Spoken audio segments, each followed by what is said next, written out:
पिछले दिनों हरियाणा सरकार की पुस्तकालय योजना के तहत आइसन का सफ़र नामक पुस्तक का हरियाणवी अनुवाद करने का मौका मिला। अब वो पुस्तक आपके सामने है।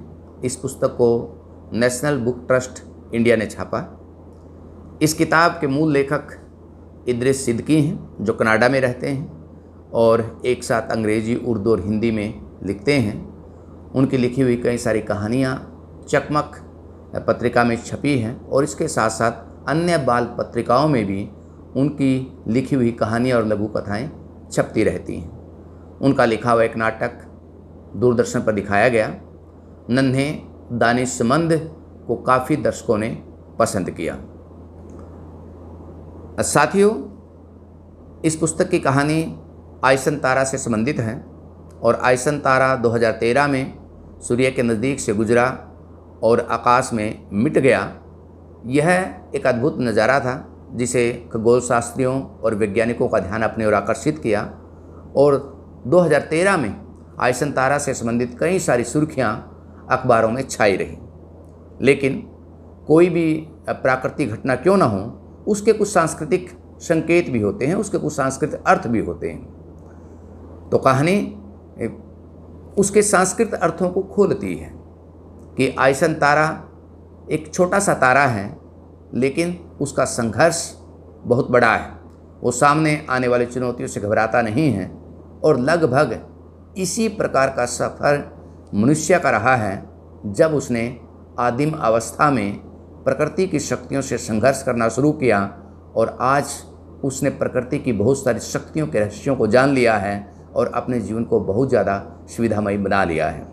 यानी आदिम युग से जो सफ़र मनुष्य का शुरू हुआ था, आज वो आधुनिक काल में पहुंच गया है।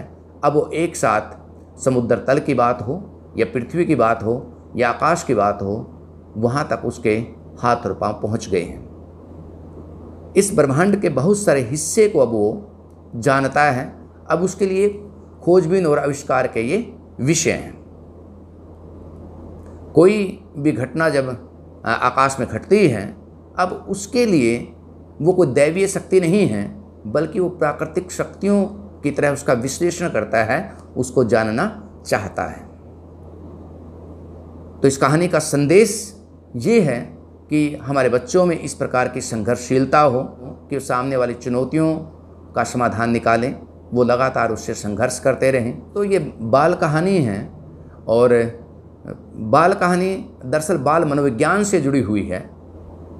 लेखक बच्चों के मन को इस तरह से तैयार करना चाहता है कि कितनी ही बड़ी समस्या क्यों ना आए और कितनी भी बड़ी चुनौतियाँ क्यों ना आएँ, लेकिन उन चुनौतियों से मनुष्य ने संघर्ष करना है, उनका समाधान निकालना है। उसकी पहली पीढ़ियाँ यही काम करती आई हैं और इसी काम को आने वाली पीढ़ियाँ करती जाएंगी। ये एक प्रकार का न रुकने वाला सिलसिला है जो न जाने कब से इस दुनिया में चला हुआ है और मनुष्य की जो जय यात्रा है वो कभी रुकने वाली नहीं है। तो दोस्तों, इस कहानी का हरियाणवी अनुवाद करने का जब मौका मिला तो खुद एहसास हुआ कि अपनी भाषा में बात करने का, अपनी भाषा में बोलने का, अपनी भाषा में लिखने का जो आनंद है वो दूसरी भाषा से कहीं ज़्यादा है। और ये कहा जाता है कि यदि हम अपनी हिंदी भाषा को मजबूत करना चाहते हैं तो इसकी जो देशज भाषाएं हैं, इसकी जो लौकिक भाषाएं हैं, उन भाषाओं को मजबूत करना होगा। तो इस कहानी का जो पाठ है वो मैं आपके सामने करता हूँ। आशा है आपको पसंद आएगा, आपको अच्छा लगेगा और अपनी भाषा का जो स्वाद है उस स्वाद को आप महसूस करेंगे। आकाश की घनी ऊंचाई तई चांदी बरगे धूल के बादल छारे से, इन्हीं बादला में तय आइसन बाहर निकला। वह घना तावड़ा तावड़ा जा रहा था। उसकी चाल का हाल देख कर लग गया था कि आइसन घने लंबे सफ़र पर जान लग रहा से। यूं आइसन इतना तावड़ा तावड़ा कड़ा जा रहा से। पोलक्स ने खड़े खड़े अपने डब्बी कैरेस्टर तक पूछा। पोलक्स सब तक घना चमक रहा से। लागे घनी दूर जाना से। कैस्टर ने आयसन को घना तावड़ा चालता देख के बोलिया, वो भी पोलक्स वर्गा घना चमक रहा से। एक घना धोड़ा चांदने में उसका नीलापन दिखाई देवे से। आकाश में पोलक्स और कैस्टर पड़ोसी से। आयसन कुछ भी कर सके से। आयसन कुछ भी कर सके से, पोलक्स ने हंसते हुए कहा। और कैस्टर बोलिया, वो तो पक्का जुनूनी से।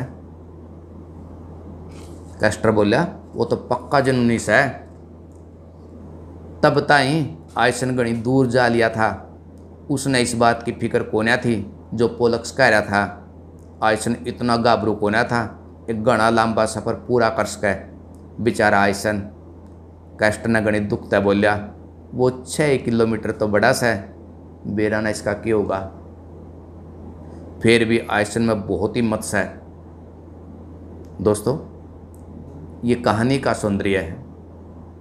जब उसके साथी बोलते हैं कि वो पक्का जुनूनी से, वो कुछ भी कर सके से, वो बहुत ही इम्तीस है। यहाँ कहानी जो है, कहानी की मूल संवेदना इन वाक्यों में जुड़ी हुई है। उसको आप पूरी कहानी में फैला हुआ महसूस करेंगे। पोलक्स ने दूर चालते हुए आयसन की बड़ाई करी। आयसन ने बस एक फिक्र से, एक धरती और आकाश में अपना नाम ऊंचा कर जावे। उसका सफ़र इतना बड़ा सा है कि उसने लाखों साल लग जाएंगे, और इसकी खातिर उसकी चाल भी घनी तेज होनी चाहिए। ना तो उसके जिंदे जीवी सफ़र पूरा को ना हो पाएगा। उसने घड़ी दूर जाना सा। मेरी कड़प समान गणा सा, इतना बार डोन पर चाल तावड़ी को नहीं हो सकती। आयसन उल्टा सुल्टा नहीं सोच रहा था। उसकी कड़प पर जमी हुई काड़स और बर्फ की बड़ी बड़ी चट्टानें थी। अपनी चाल ने तावड़ी करण ताई मन समान का बोझ कम करना चाहिए। आयसन ने ठीक तरह सोचा। उसने हर मिनट पर 5000 किलो धूल और 65 किलो पानी कम करना शुरू कर दिया। वो धूल और काड़स की चट्टान तक गिर गया, पर यूँ पानी कार्बन गैस के उबलन तय ही तो है, जमी हुई बर्फ तय को नहीं। ये बर्फ ने क्यों कर पिंगला का फेंका जावे। आयसन जमी हुई बर्फ की चट्टान तक पिंड छुटाने की तरकीब सोचने लग गया। उसका भार भी घना सा है, नहीं तो वो घना तावड़ा नहीं चाल सकता। फिर एक ख्याल आते ही आयसन आंसण लग गया, मैंने सूरज की सीम दौरा जाना होगा। और सूरज की गर्मी अपना असर दिखावन लग गया से। यूँ सोच के उसकी हिम्मत बढ़ गई। सूरज ताई 25-30 लाख मील पहला उसकी सीम शुरू हो वैसे। बस ओड़ा मेरा काम बन जाएगा। आयसन इतने लंबे सफ़र में खुद तय बातें कर रहा सा, एकला जो था। फिर वो होया आयसन की तरकीब ठीक लिकड़ी, नहीं तो इस काम खातर सफ़र करना पड़ता। यूँ सोच का आयसन राजी हो गया सा। वो जुकर जुकर भी सूरज की सीम पर पहुंचा। सूरज की गर्मी ने उसकी कड़पे धरे सामान ने गर्म करना शुरू कर दिया। जड़ा उस पर काली खर बर्फ की चट्टाने से वो जगह उभरन लग गई। वो तो अच्छा होया, अब वो छोटे छोटे कणा में बदल कर उड़न लगी। बर्फ उबलन पर पानी के नन्हे कणा ने तो उसकी पतली सी चादर बनाते हुए ढक लिया। ईब उस पर बाँप का खोड़ चढ़ा होया था। आयसन ने तुरंत सोचा, मैंने चाल तावड़ी कण खातर गैस और धूल ताई पाछा छुड़ाना पड़ेगा। उसने दोनों ताई पाछा छुड़ाकर चैन की सांस ली। वो आयसन के पाछे पूंछ सी लाग रही थी। ये दोनों पूंछ सूरज की बाढ़ तक पाछा उड़न लागी से। उसने ताज्जुब होया यूँ देख के, एक एक पूंछ पतली होकर 1,86,000 मील लंबी होगी। इब आकाश में उड़ते हुए आयसन ने अड़का होकर घनी तावड़ी चाल पकड़ ली। दूर ताई देखने पर आयसन अपनी पूंछ के कारण हरे रंग का दिखाई देने लग गया। इब आयसन ने पूरा भरोसा हो गया, अब वो अपना सफ़र पक्का पूरा कर लेगा। उसने किसी बात की फिक्र कोन्या सा है। आयसन से पूरा जुनूनी। उसने किसी बात की फिक्र कोन्या सा है। आयसन से पूरा जुनूनी।